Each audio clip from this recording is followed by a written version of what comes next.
Սոսի հեռուստատեսության եթերում լուրեր լրատվական ծրագիրն է, բարև ձեզ։ Պարույր Հայրիկյանը չի դիմի սահմանադրական դատարան ընտրությունները հետաձգելու նպատակով։ Փետրվարի 18-ին կկայանան Հայաստանի նախագահի ընտրությունները։ Հիշեցնենք, որ 8 թեկնածուներ են պայքարում նախագահի պաշտոնի համար։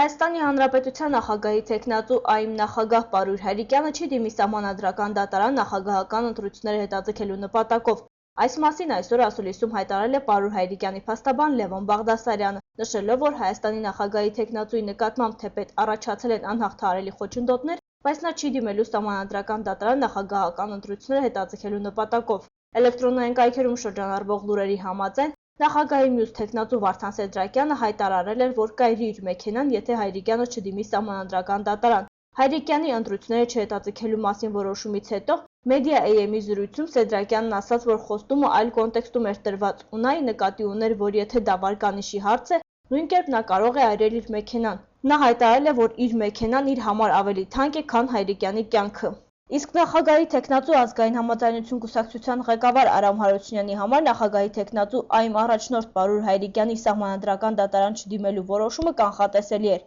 Այս մասին Civitas-ի հետ զրույցում ասաց Արամ Հարությունյանը։ Թեկնածուի վրա մահափորձ է կատարվում, սակայն այն տպավորությունն է, որ այդ թեկնածուն ոգևորված ռուսական հետք է ման գալիս ու ոչ թե ման գալիս, այլ ցույց տալիս Ռուսաստանին ու հետո էլ ասում, ոչ, ես պարտավորված եմ եւ չպետք է տեղափոխեմ ընտրությունները, նշում է Հարությունյանը։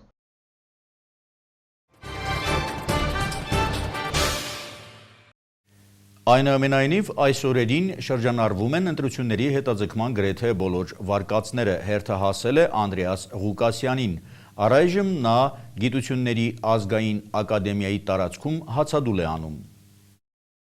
Հայաստանի նախագահի պաշտոնը զբաղեցնելու համար պայքարող 8 թեկնածուներից Անդրեաս Ղուկասյանը, ով նախընտրական քարոզչություն իրականացնելու փոխարեն ընտրել է հացադուլը, արդեն 16-րդ արևածագը դիմավորում է Գիտությունների ազգային ակադեմիայի մոտ տեղադրված աթոռին։ Նախագահի թեկնածուի հացադուլի պատճառը այն է եղել, որ նա պահանջում էր անվավեր ճանաչել Սերժ Սարգսյանի իշխող կուսակցության թեկնածուի գրանցումը։ Կենտրոնական ընտրական հանձնաժողովի նախագահ Տիգրան Մուկուչյանի կողմից պահանջը չկատարելը նախագահի թեկնածուն իր եւ հանրության ընտրական իրավունքը համարել է խախտված եւ հացադուլ հայտարարել։ Լրատվական միջոցների ու էլեկտրոնային կայքերի ուշադրության կենտրոնում մշտապես գտնվող թեկնածուն փետրվարի 4-ին 2 ժամ հացադուլի վարից բացակայել էր։ Լրագրողների եւ ոստիկանների ուղեկցությամբ գնացել էր տուն լոգանք ընդունել, զգեստափոխվել ու կրկին վերադարձել Գիտությունների ազգային ակադեմիայի շենքի տարածք։ Անդրեաս Ղուկասյանը նաև դիմել է կենտրոնական ընտրական հանձնաժողով պահանջելով իր պատկերը հանել Սերժ Սարգսյանի գովազդային հոլովակից։ Բանն այն է, որ ըստ թեկնածուի իր եւ իր համախոհների պատկերներն օգտագործում են Հայաստանի նախագահի Հայաստանի Հանրապետական կուսակցության թեկնածու Սերժ Սարգսյանի գովազդային հոլովակներում։ Սա մոլորություն է ստեղծում քաղաքացիների մոտ եւ կարող է տպավորություն ստեղծել, որ ես եւ իմ համախոհներն աջակից ենք հանդիսանում իշխող կուսակցության ղեկավարին։ Ինչը գիտեք, որ այդպես չի, նշել է Անդրեաս Ղուկասյանը։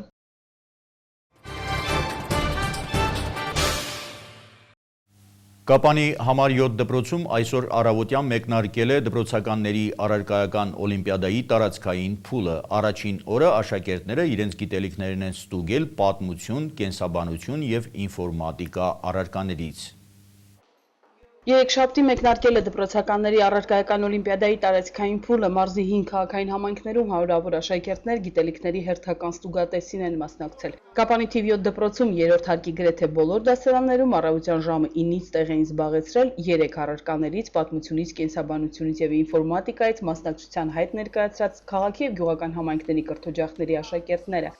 Մարզպետարանի կրթության, մշակույթի եւ սպորտի վարչության պետ Լևոն Մարգարյանը ողջունեց աշակերտներին, հաջողություն եւ ստեղծագործ աշխատանք մաղթեց։ Սովորեք մտածել, մի ոգևորվեք դյուրին հարցերից, վերհանեք ձեր գիտելիքները, խորհուրդ տվեց վարչության պետը։ Երեխաների ներկայությամբ բացվեցին մեծ ծրարները, որոնց մեջ հարցաշարերն էին ու պատասխանները մեջը փոքր ծրար։ Այս տարվա հարցաշարերը ամբողջովին տարբերվում են նախորդ տարիների հարցերից։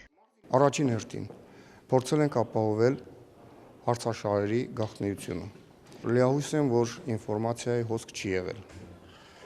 Ամեն ինչ պետք է անել հիմա արդեն դասասենյակում, որ երեխաները իրար չուրժեն, չլինեն արտադրություններ, խստիվ արգելել եմ հանձնաժողովի անդամներին, որ մոտենան որևէ աշակերտի, Կենսաբանության հարցերն այնպես են համադրված, որ հանձնաժողովը դրանց շնորհիվ կարող է առանձնացնել ինքնուրույն մտածող աշակերտին, ասում է առարկայական հանձնաժողովի նախագահ Հասմիկ Համբարձումյանը։ Բնականաբար դասագրքից դուրս գիտելիքները պարտադիր են այս դեպքում ու նաև վառ երևակայությունը։ Հարցերի մի մասը այնպես է կազմված տեսական հարցերը, որտեղ միջ առարկայական կապերին է ուշադրություն դարձում։ Հետևաբար, եթե երեխան լավ չգիտի հարակից առարկաները, ապա այս դեպքում նա կդժվարանա։ Պատմության հարցաշարի 35 հարցերից 3-ը շարադրանք են, որոնք 15 միավոր են գնահատվելու, մյուսները թեստեր, որոնք հաղթահարելու դեպքում աշակերտը ընդամենը 5 միավոր կվաստակի։ Այս ձևը ճիշտ է, որովհետև տեստը տեսակ ռոբոտային աշխատանք է, որ նաև իրար հուշելով շատ հեշտ կարողանում են լրացնել, ընդամենը ընտրում ես 4 տարբերակից մեկը, իսկ շարադրանքը արդեն ցույց կտա յուրաքանչյուր աշակերտի իմացությունը։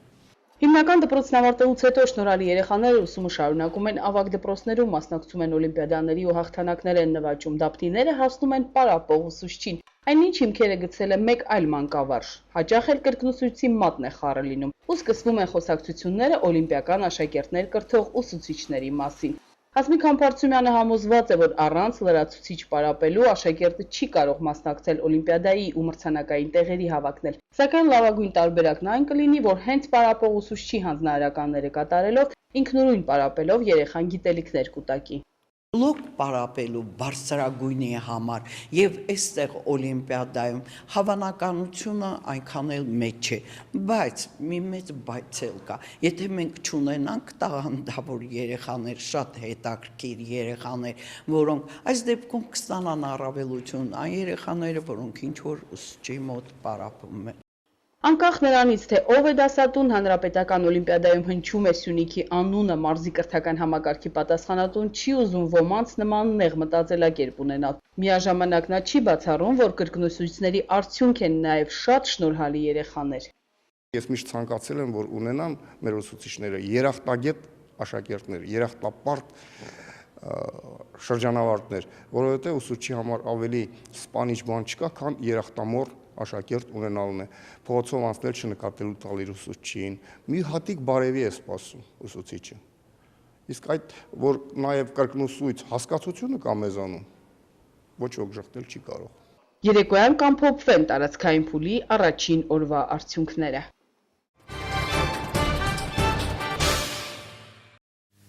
Վիրտուալ կյանքում այդչափ տարածված սոցիալական կայքերը գուցեև պարապ վախտի լավ խաղալիք են, սակայն դրական կողմերով հանդերձ թերություններ ևս ունեն։ Կախվածությունից և համացանցային փորձանքներից հեռու մնալուց բացի անհրաժեշտ է պահպանել անձնական տվյալների գաղտնիությունը, հարցումներ կապանում։ Փետրվարի 4-ը Facebook-ի ծննդյան օրն է։ 2004 թվականին կայքը ստեղծող Մարկ Ցուկերբերգն այսօր աշխարհի ամենահայտնի եւ ամենահարուստ երիտասարդներից մեկն է։ Facebook-ը սոցիալական կայքերի թվում ամենամեծն է եւ առաջինը այցելուների քանակով։ Այն հաղորդակցվելու, գովազդելու, տեղեկություն տարածելու լավագույն միջոցներից է ամբողջ աշխարհում։ Կապանում անցկացված հարցումների մասնակիցներից շատերը դեռևս չեն օգտվում դրանից, բայց Կապանյառու կայքի Facebook-յան էջը, ինչպես օգտատերերն են ասում, լայքողների թիվը գերազանցել է 2000-ը, եւ սա փաստում է, որ հենց այստեղ էլ հավաքվում են Facebook-ի կապանցիները։ Մարդիկ տարբեր նպատակներով են կայքերից օգտվում, ոմանք լայն կապեր են հաստատում, ոմանք էլ պարզապես դրանք ժամանցային զբաղմունք են համարում։ Նորությունների հիմնականում ոչ այնքան շփման, ինչքան նորությունների։ Հիմնականում ավելի շատ նորությունների, ինչ որ տեղեկատվություն ստանալու համար, շփումների համար այդքան չէ, նախընտրում եմ Պարզապես ինֆորմացիա ստանալու համար։ Թեկուզ ես աշխատում եմ հենց տեղեկատվության բաժնում, թերթերից եմ օգտվում հիմնականում։ Ոնց էլի գրանցվել եմ։ Շփվելու, այո, ընկերների հետ, ընկերների հետ, բարեկամների։ Մասնակիցների մի մեծ զանգված էլ հավաստիացրեց, որ ընդհանրապես ոչ մի սոցիալական կայքում չի գրանցվել եւ դրանց մեջ իմաստ եւ հետաքրքրություն չի տեսնում։ Կարծիք չունեմ ընդհանրապես։ Ուղղակի ես չեմ գրանցվել ու չեմ գրանցվել։ Չէ, ինչու։ Կոմպյուտեր չունեմ։ Չէ, գրանցված չեմ։ Ինչու։ Չեմ ցանկանում։ Սոցիալական ոչ։ Ոչ, ինչու։ Չգիտեմ, դուրս չի գալիս։ Գրանցվում եմ պրոստը так, երգի լսելու ու կլիպի նայելու։ Սոցիալական ցանցերում մարդիկ հակված են իրենց նկատմամբ մեծ ուշադրություն գրավելուն։ որը ստիպում է նրանց ավելի ու ավելի շատ ռիսկային արարքներ կատարել։ Հենց դրա համար էլ վայրկյանը մեկ կարգավիճակը, կայքային տերմինով ասած ստատուսը փոխում են եւ բոլորին տեղյակ պահում իրենց կյանքի ամեն մի փոփոխության մասին։ Փորձագետների կարծիքով օգտատերերին դա կարող է փորձանքի մեջ գցել։ Ամեն ինչ հնարավոր է, մարդկանց տվյալները վերցնում են ուրիշի սայթում դնում։ Որ օրինակ одноклассникում այդքան էլ չէ։ Շատ կա որ սարքված են, հենց սայթեր բան, այդքան չէ, բայց Facebook-ում հենց ուրիշ սոցիալական կայքերը նորմալ է, հա։ Որտե կան որոնք որոշները կան խափում են, տվյալները սխալ են գրած։ Գրանցած իրենց одноклассникում։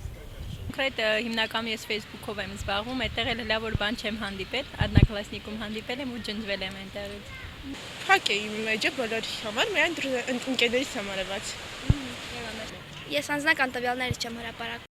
Արտասահմանյան երկրներում շատերն են կայքերի դավադրությունների պատճառով փորձանքի մեջ ընկել։ Ամեն դեպքում անհրաժեշտ է պահպանել սեփական հրապարակումների եւ անձնական տվյալների անվտանգությունը, զգուշացնում են տեղեկատվության անվտանգության հարցերի փորձագետները։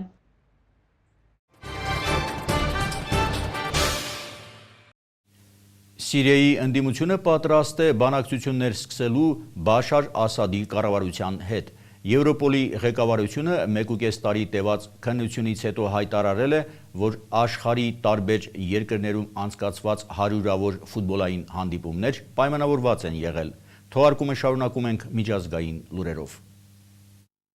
Սիրիայի ընդդիմությունը պատրաստ է բանակցություններ սկսելու Բաշար Ասադի կառավարության հետ։ Այդ մասին Ալ-Արաբի հեռուստաալիքին տված հարցազրույցում հայտարարել է Սիրիայի հեղափոխական եւ ընդհանուր ուժերի ազգային կոալիցիայի ղեկավար Մոազ Ալ-Հաթիբին, ընդգծելով, որ դրա գլխավոր պայմանը ներկայիս ղեկավարության իշխանությունից հրաժարվելու պատրաստակամությունն է։ Բանակցություններում որպես գործընկեր Ալ-Հաթիբին ցանկանում է տեսնել փոխնախագահ Ֆարուկ Ալ-Շարային, քանի որ նրա ձեռքերը, ինչպես ինքն է արտահայտվել, թաթախված չեն արյունով։ Ավելի վաղ հակակառավարական կոալիցիան մերժել էր բանակցությունները պաշտոնական Դամասկոսի ներկայացուցիչների հետ։ Ալ-Հաթիբը հայտարարել է, որ դիմում է այդ քայլին հումանիտար նկատառումներից ելնելով, քանի որ դիմակայության յուրաքանչյուր օր վատթարացնում է իրավիճակը։ ՄԱԿ-ի տվյալներով հակամարտության ժամանակահատվածում Սիրիայում արդեն զոհվել է ավելի քան 60,000 մարդ։ Հարյուրավոր ֆուտբոլային հանդիպումներ անցկացված ամբողջ աշխարհով մեկ եղել են, այսպես ասած, պայմանավորված։ Այդ մասին հայտարարել է Եվրոպոլի ղեկավարությունը 1.5 տարի տևած քննության ավարտից հետո։ Եվրոպացի քննիչները բացահայտել են խոշոր միջազգային հանցավոր ցանց, որը զբաղվում էր պայմանավորված խաղերի կազմակերպմամբ։ Հաագայում կայացած մամուլի ասուլիսում ելույթ է ունեցել Եվրոպոլի ղեկավար Ռոբ Ուեյնրոյթը։ Մենք միշտ կասկածել ենք, որ կազմակերպված հանցավորությունը տարիներ շարունակ փորձել է ձեռնարկություն անել ֆուտբոլով։ Այժմ մենք ստացել ենք դրա առաջին իսկական ապացույցը։ Դա լուրջ սպառնալիք է Եվրոպայի ֆուտբոլի համար։ Խոսքը Եվրոպայի, Աֆրիկայի, Ասիայի եւ Լատինական Ամերիկայի երկրներում անցկացված խաղերի մասին է։ Հանցավոր ցանցը կառավարվում էր Սինգապուրից։ Քննության տվյալներով դրա մեջ ընդգրկված էր ավելի քան 400 մարդ, նրանց թվում են ֆուտբոլային ակումբների ներկայացուցիչներ, մարզիչներ եւ ֆուտբոլիստներ։ Հաղորդվում է, որ կոռուպցիոն ցանցը գործում էր մի քանի տարի շարունակ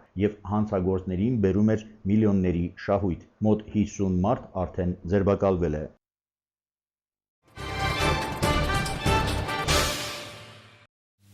Սոսի հեռուստատեսության եթերում լուրեր լրատվական ծրագիրներ։ Ես ձեզ հրաժեշտ եմ տալիս մինչ նոր հանդիպում։